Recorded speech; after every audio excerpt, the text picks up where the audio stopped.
Alam mo, Bettina, I enjoy our quiet moments together, lalo na pag dinner. Gusto mo subukan kita? Hindi na. Kukunin ko na lang yung dessert na ginawa ko para sa'yo. Ano? Wag. May, halika. Bakit pa, sir? Pakikuha nga yung hinanda ni Bettina na dessert. Andyan, nandun sa ref. Pakikuha. Okay.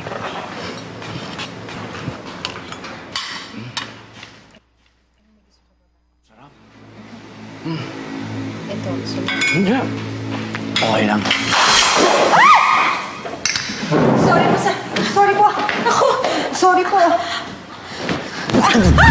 Ha? Pinaghirapan ni Bettina yan? Tapos ang tatapon mo lang? Ha? Kintin, huwag na, gagawa na lang ako. Hindi!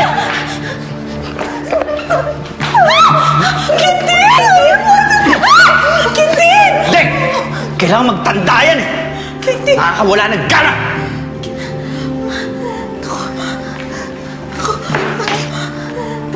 Okay lang yan. Okay lang yan. Ako po. Hindi na. Ako na bahala dyan.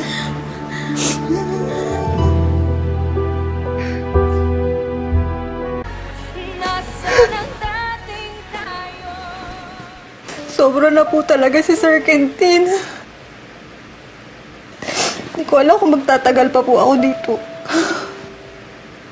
Ate May, buti nga kayo. Pwede kayong umalis eh. Pwede ka maghanap ng trabaho sa iba. Hindi naman po siya pumapayag eh. Masyado na raw po ako maraming alam. Ma'am, hindi ko nga alam kung paano nyo nasisikmura. Ang makasama pa siya. Matapos ang lahat ng ginagawa sa inyo ng mga anak nyo. Ate May, atin na lang to ah. Palabas ko lang naman lahat ng to eh. Habang kasing nilalabanan ko si Quintin, mas lalo siya nag-iigpit sa akin. Kapag nakuha ko na yung loob niya, saka na lang ako tatakas. Niloko niya ako naman ngayon naman loloko sa kanya. Tapos tatakas ako at pagbabayarin ko siya sa lahat ng ginawa niya sa pamilya ko. Ay, ma'am. Ano po bang plano nyo?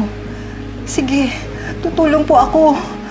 Basta isama nyo lang po ako sa pagtakas nyo.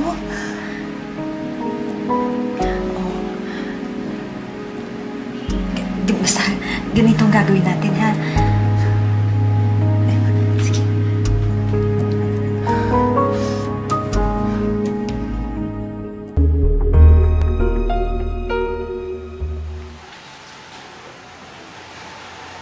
Uy, bahon yan ah. Wow, mukhang masarap ah. Gusto mo, tulungan kita? Hindi na. Sige, upo ka na lang doon. Iyahain ko na lang sa'yo to.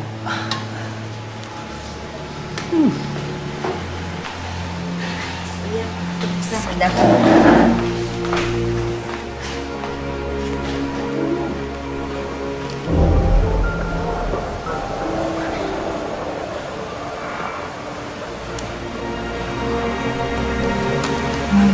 Ayos na po ang lahat. Nadaanan daw tayo ng pinsan ko mamaya alas 2. O sige, alas 2. Sigurado ko na hindi na ang tulog ni Quintin. Makakatakas na rin tayo, Ate May. Ay, isa.